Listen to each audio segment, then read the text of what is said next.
कृतिका की नई नई शादी हुई थी और आज वो अपने पगफेरे की रस्म के लिए अपने मायके आती है।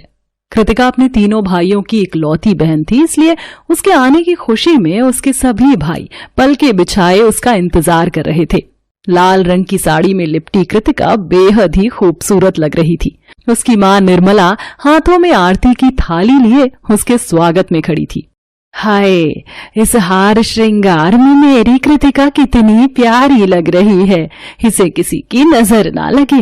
अरे रश्मि बहू, जरा रसोई से लाल सूखी मिर्च तो ले आ, जरा मैं मेरी बेटी की नजर तो उतार दूं। एकदम चांद का टुकड़ा लग रही है। थू थू थू, इसे कहीं मेरी ही नजर ना लग जाए। कृतिका की भाभी रश्मि रसोई से सूखी लाल मिर्च लेकर आती हैं, जिससे निर्मला अपनी बेटी की नजर उतारती है, जिसके बाद वो अपनी बेटी और दामाद की आरती उतरवाकर उनका स्वागत करती है। माँ, कैसी हो तुम? पता है मैंने आप सबको कितना मिस किया। हाँ मेरी बच्ची, हमें भी तेरी खूब याद आती थी। हाँ दीदी, आपको पता है माँ जी तो कितनी कितनी देर तक आपके कमरे में बैठकर आपके टेडी को देर तक गले से लगाए रोती रहती हैं आपकी याद में। सच में मेरी प्यारी माँ, अब मैं आ गई हूँ ना, अगले 2 दिन तक यही रहूंगी। इसके बाद निर्मला देवी की तीनों बहुएं अपनी इकलौती ननद और नंदोई के लिए खाने में चाय नाश्ता परोसती हैं, जिसे खाने के कुछ देर बाद। अच्छा माँ जी, अब मुझे इजाजत दीजिए, मुझे एक जरूरी मीटिंग के लिए दिल्ली से बाहर जाना है। 2 दिन बाद हम रश्मि को लेने आ जाएंगे। ये क्या बात हुई दामाद जी, आप अभी आए और आप चल दिए। कम से कम हमें अपनी सेवा का मौका तो दीजिए, लंच करके जाइए। अब अभी नहीं माँ जी, लेकिन जब लेने आऊंगा तब पक्का करके जाऊंगा। ये कहकर करण मीटिंग के लिए निकल जाता है। वैसे नंद जी, इस साड़ी में ना आप बेहद खूबसूरत लग रही हो और ये ज्वेलरी भी आप पर खूब खिल रही है।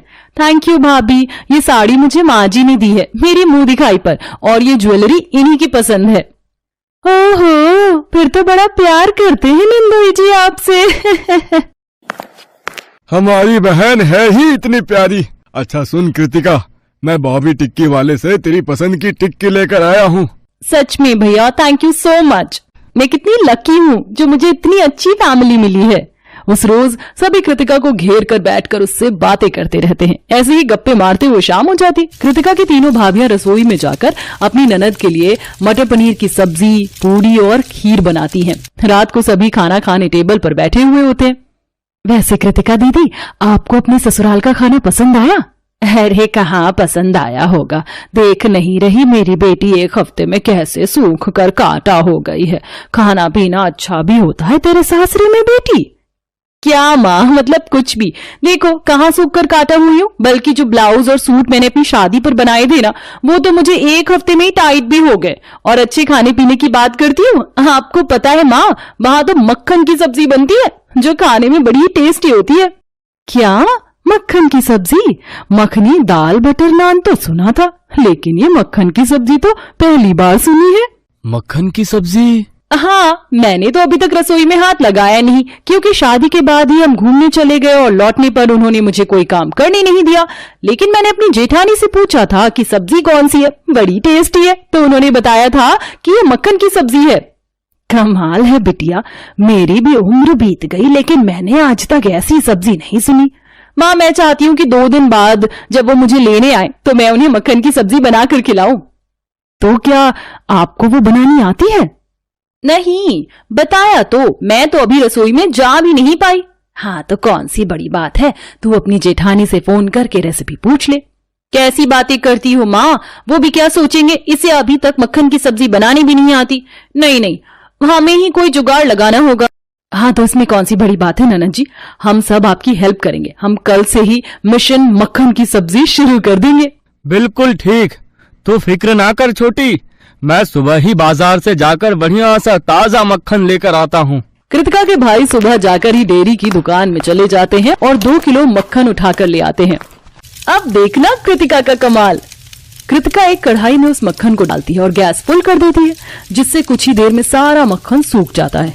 ओह नो, ये क्या हो गया? कोई नहीं, एक बार और ट्राई करती हूँ। अब वो एक और बार ट्राई करती है। अब वो फिर से कोशिश करती है, लेकिन अब उस सब्जी में भी वो टेस्ट नहीं आता। आप रहने दो दीदी, लाओ मैं ट्राई करती हूँ। ये देखो, ऐसे मक्खन को गरम किया और फिर जीरा डाला और फिर मसाला डाला। अरे ये क्या, ये तो जलने लगा। वो गैस बंद कर देती है और थोड़े से बचे मक्खन को कृतिका को टेस्ट करने को देती है। नहीं भाभी, इसमें वो टेस्ट नहीं है। ये तुम दोनों की बस की बात नहीं है, मैं ट्राई करती हूँ। लेकिन मक्खन तो खत्म हो गया। अब वो बाजार से और 5 किलो मक्खन मंगवाती हैं, लेकिन आंचल से भी वो नहीं बन पाती। और उसके बाद फिर निर्मला देवी कोशिश करती हैं। नितिन, ऐसा कर, 5 किलो मक्खन ले आ। ये तुम बच्चों के बस की बात नहीं है। नितिन फिर डेयरी पर जाता है। नितिन भाई, क्या बात है? कहीं तुमने भी चुपके से घर में ही डेयरी तो नहीं खोल ली, जो यहाँ से माखन ले जाकर वहाँ बेच रहे हो? लो, अब तो इनको भी हम पर शक होने लगा। जिस हिसाब से मक्खन की सब्जी की तैयारी चल रही है ना, उस हिसाब से तो इस मोहल्ले से क्या, कहीं शहर का ही सारा मक्खन ना खत्म हो जाए। अब निर्मला देवी कोशिश करती हैं, लेकिन वो भी इसमें नाकाम रहती हैं। नहीं माँ, ये वो स्वाद नहीं है जो वहां की मक्खन की सब्जी में आता है। उस रोज सारा दिन उन औरतों का उसी में जाता है। फिर अगले दिन कृतिका की सास रमोला देवी का फोन आता है। बहन जी, कृतिका जब से मायके गई है, ये घर भी काफी सूना सूना लगता है, इसीलिए कल हम सब अपनी बहू को लेने आ रहे हैं। अगले दिन कृतिका के घर में सुबह से तैयारियां शुरू हो जाती हैं। कुछ देर बाद उसके ससुराल वाले आते हैं। चाय नाश्ता करने के बाद वो सब बैठकर बातें करते हैं, जिसके बाद निर्मला देवी अपनी तीनों बहुओं को खाना लगाने के लिए बोलती है। वो सब उसको तरह तरह के पकवान बनाकर रख देती है, साथ ही मक्खन की सब्जी। वो सब खाने बैठते हैं, तभी सास की नजर कृतिका के हाथ पर जाती है। अरे कृतिका बहू, ये तुम्हारे हाथों पर चोट कैसे लगी? बहन जी, ये पिछले 2 दिन से आपकी पसंद की मक्खन की सब्जी बनाने में लगे हुए थे, ताकि जो आप लोगों को पसंद है वैसा खाना बन पाए। लेकिन जैसा स्वाद आपके घर की मक्खन की सब्जी में आता था, वो उसे यहाँ आया ही नहीं। इन सब ने मक्खन की सब्जी बनाने में इतने एक्सपेरिमेंट कर डाले कि इस मोहल्ले की दुकानों का मक्खन इतना पिछले 1 महीने में नहीं बिका होगा, जितना इन 2 दिनों में बिक गया। अरे बहू, तो तू हमसे फोन करके पूछ लेती। वही तो मैंने भी कहा, लेकिन नहीं, ये बोली इसे शर्म आती है।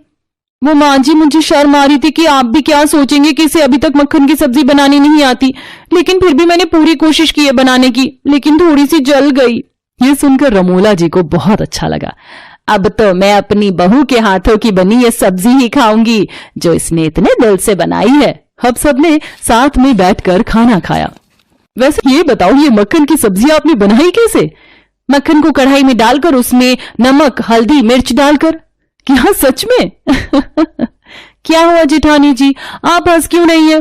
चलो मेरे साथ रसोई में, मैं तुम्हें बताती हूँ कैसे बनती है। प्रियंका कृतिका को रसोई में लेकर जाती है और अपनी पनीर की बनी हुई सब्जी को पैन में डालकर उसमें ऊपर से मक्खन का तड़का डाल देती है। बस हो गई अब ये मक्खन की सब्जी। ये देखकर कृतिका हंसते हुए अपने माथे पर हाथ रखते हुए कहती है, मैं भी ना कितनी बेवकूफ हूँ।